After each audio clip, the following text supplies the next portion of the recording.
Well, my question to you is, do you think the burqa should be banned behind the wheel? Would you like to see a similar ban in this country? 03459 455 555. Darren in Letchworth texts already on 81333, starting his text with 3CR to say, JVS, we should have a total ban on the burqa. This is England, not the Middle East.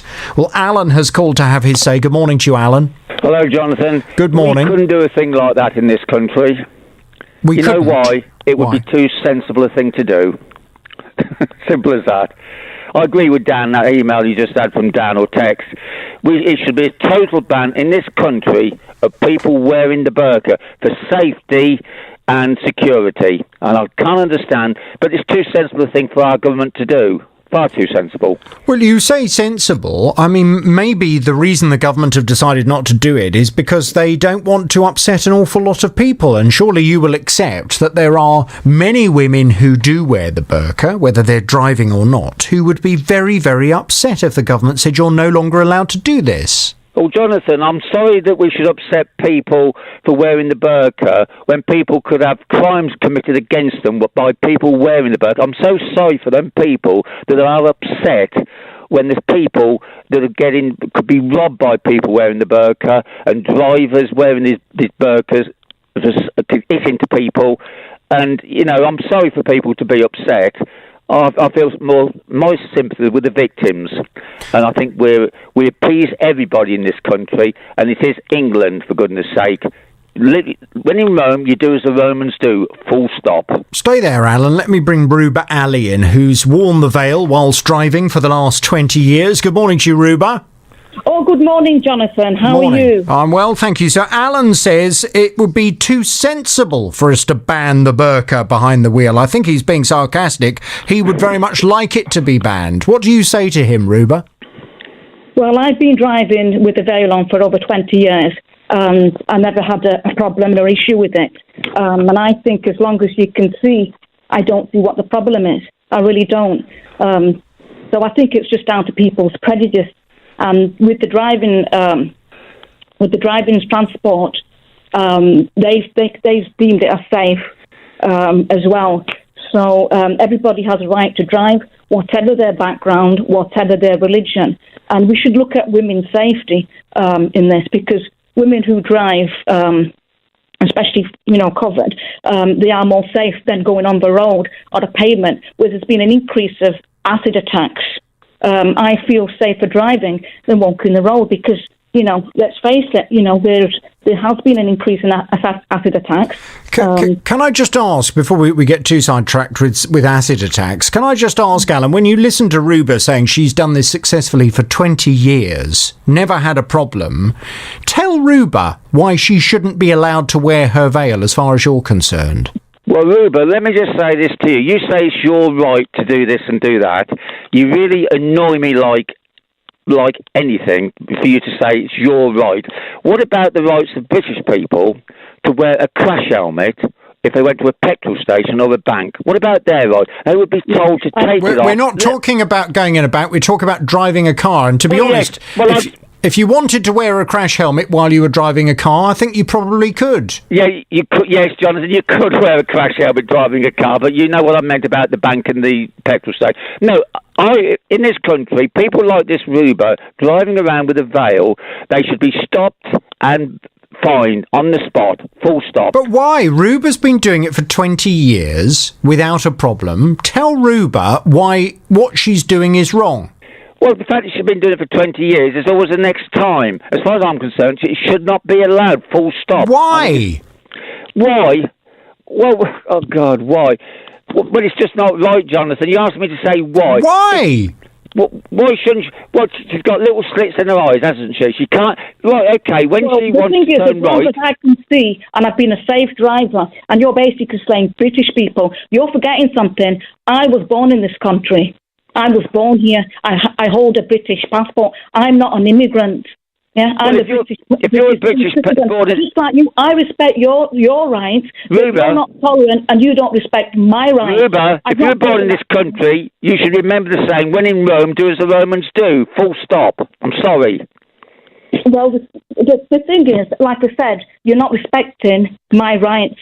My rights. And the thing is, I've not, and you know, other people's rights here. I respect your rights, and the thing is, you should basically, you know, whatever religion, whatever background I am, you should respect that. But can I just ask you, Ruba? I mean, you say you're born and bred in this country, you have a British passport, and you, for the last 20 years, have worn a face veil whilst driving a car. Yeah, why when you are British and you live in a country where it is not a requirement, it is not the norm, why do you decide to cover your face in this way when you're driving around in your car?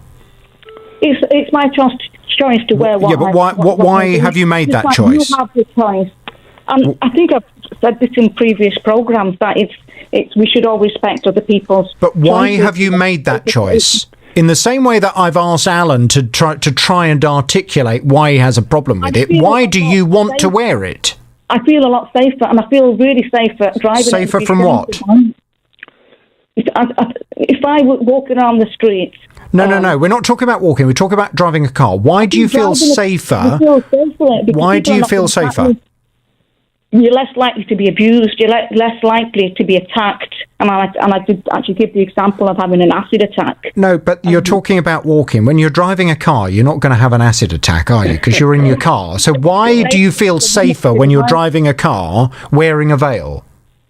Because, like I said, I'm not going to be attacked. I'm not going to be attacked. How and why would anyone attack you while you're driving your car? There's a lot of... when I'm driving a car, I'm less likely to be attacked. Right, but just give me an example, because the inference then is that all those women who are driving around in cars without wearing a burqa, that they are at a greater chance of being attacked.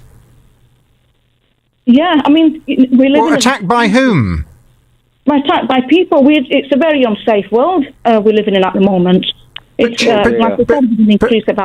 So you're suggesting that if you wear a burqa, you're less likely to be attacked in your car? It's about safety. Yeah, like safety. Like, for example, in Manchester, there's women, there's the bus drivers, they basically don't actually even let women who are actually covered, like myself, on the bus. They just drive past them. So there's no safety here. And the thing is, if the police have actually, as part of the uniform with the hijab, they've actually allowed women to wear it as part of the police uniform. But not the face veil. Jonathan. Yes, Alan. I mean, this person. What difference? Listen, I'd like to, Ruba, what difference does it make whether you wear a face veil in a car? If you're driving along in a car, what chance have you got of being attacked? For goodness sake, tell me. What I'm saying is, I've not had an accident. There's been no accidents here. Oh, what? So hang on a minute. Wearing a veil means you're less likely to have an accident. The thing is, I'm a safe driver. You know, there's nothing saying that I'm not safe. I'm extremely competent. There's no need to ban a veil when I'm extremely competent. This wasn't an issue before. I don't understand why this has become an issue. Why has this become an issue now? Ruba, can I ask you this? I've been a driver for 50 years, and I haven't had an accident. So don't you come to me saying, I've been driving for 20 years without an accident as a defence for you wearing the veil. For goodness sake, talk sense. Everybody has a choice to wear what they want, as long as it's not obstructing their eyes and you can see. I don't see what the problem is. But you haven't. What's the problem? But you haven't yet. You can drive. I've not had an accident. I'm not deemed as an unsafe driver by anybody. But you haven't yet explained, Ruben. I'm just genuinely interested to know why it's important for you to wear the veil when you're driving a car. It's because it's my choice to wear. But why have you made that choice? Why have you made that choice? I've made that choice down to personal reasons, and I said one of them was due to safety. It's more safe driving a car covered. You're not. Ruba, you're talking rubbish. Why do you think Ruba's talking rubbish? I mean, that may be her perception. Jonathan, she has not made any explanation as to why she's safer for herself or anybody else with her wearing the veil. She's not any safer wearing the veil than if she didn't wear the veil. She's driving a car, for goodness sake, not a bicycle. Look, I've experienced a lot of prejudice in society. The people already think that the veil is oppressive, it's backward, it's intimidating. This is another additional hurdle. If this was banned in the country, I'd have to go through another additional hurdle, So if we end up going down the same line that Germany has gone down, and if we do ban the burqa, or certainly ban the veil, what would you do? How would you respond, Ruba? Well, like I said, I wouldn't be able to drive anymore. It's just as simple as that. So you wouldn't go out in a car? Would you go out at all, or would you just have to stay at home all day? It's going to be more difficult for me. This is what I'm saying. There's an extra barrier with, and I've been through a lot of these barriers. There's just an extra barrier. No, I just think I will not be able to drive anymore. It's as simple as that. So that would be the effect, Alan. If you were to ban the veil, you're going to take away Ruba's independence. I'll be honest, I wouldn't worry. It wouldn't worry me a tuppenny toss if that happened, to be quite honest. Because at the end of the day, if she couldn't drive without wearing the veil, that's her problem, not mine, and it's not your problem either. Sorry. Full stop. Got no sympathy at all.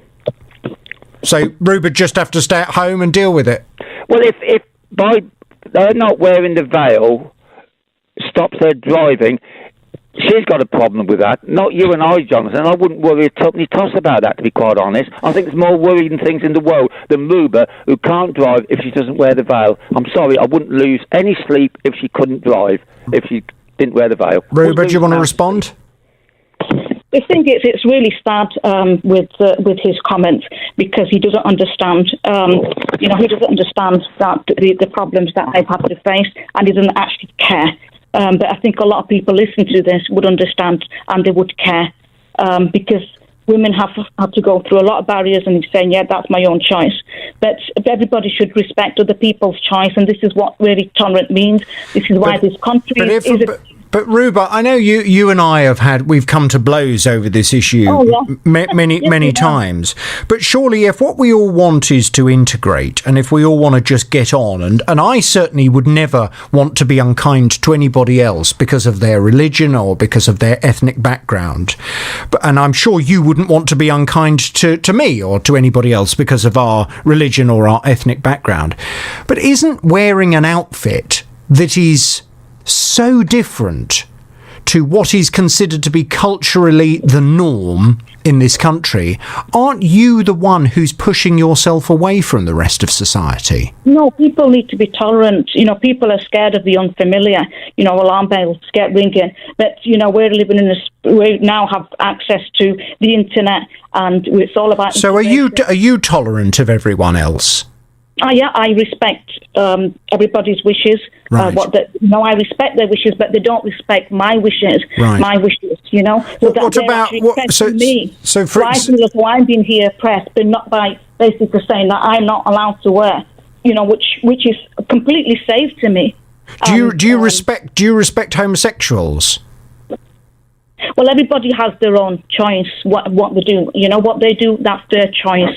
Homosexual is their choice. Right. So you respect homosexuals? Yeah, they've got a choice to what they want to do. I mean, I wouldn't be doing that kind of thing, then that's my choice. So what I'm saying is everybody should have a choice, whether they want to wear with homosexuals or not homosexuals. And this is what makes this country great, Jonathan. And we shouldn't put this away about this country, because if Germany is banning the veil, they've not, it's not as great. But why then, if you love this country, and why, if you think this country is great, why do you want to wear an outfit that is normal in the likes of Saudi Arabia, but is not normal in the United Kingdom? Well, I disagree. The outfit is nothing to do with Saudi Arabia or normal. To me, this is normal. This is a normal outfit. But it's not, because you said you're British, you're born and bred in this country. So when you grew up, you did not grow up with women wearing this. Yes, when I grew up and I went to school here, everything has changed for the worse. Everything now has become, everything that was wrong, deemed wrong, now has become right. For example, I gave the example of tattoos, and when I went to school, the girls wore long skirts. Now their skirts, they're quite high. There's no. Well, surely you respect their rights to wear short skirts? I do respect their rights, but they don't respect my rights to wear longer skirts or to be modest. And this is what it is. Bear with me 1 second, Ruba. People's wishes. Bear with me 1 second. Sue in Winslow, she's on the line. Hello, Sue. Good morning, Jonathan. I just cannot believe what I'm hearing. The niqab is not compulsory with the Muslim faith. It is a choice whether the woman covers her face or not. And I'm sorry, it's really wound me up that she is saying that she is wearing a veil to make her driving safer. Oh, what a load of rubbish. I would have thought wearing a veil, because I go to Singapore regularly, I see many, many, many women wearing niqabs. I have not yet seen a woman driving there wearing a niqab, because it is not considered to be safe, because when they're turning their head, the veil can be obtrusive. It's just a load of rubbish, and I would like to remind this person that we are historically a Christian country, and if she's born here, she's got a British passport, she's got everything British, why does she not want to behave like a British woman? So do you say the same to Jewish people listening in the country? I don't have any issue with Jewish people whatsoever. So why do you have an issue with a Muslim? Because in a lot of it, I'm not actually talking about.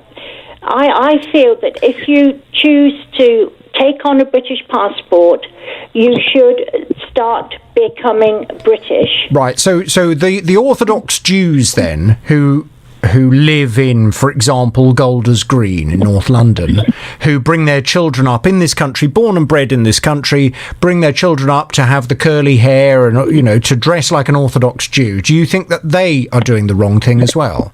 No, that doesn't bother me at all. The fact is that the niqab is covering the face, and she quite rightly, she did mention about, I think it was the gentleman speaking, mentioned helmets. If you are a motorcyclist, you have to take your helmet off before you go into a bank, to pay in a petrol station, because you cannot be seen. And I don't think that the niqab is allowing people to hide their faces. There have been men dressing up as women wearing a niqab to do bad things. So it's the security angle that most concerns you? Yes, very much so. All right. Very much. Thank you very much indeed.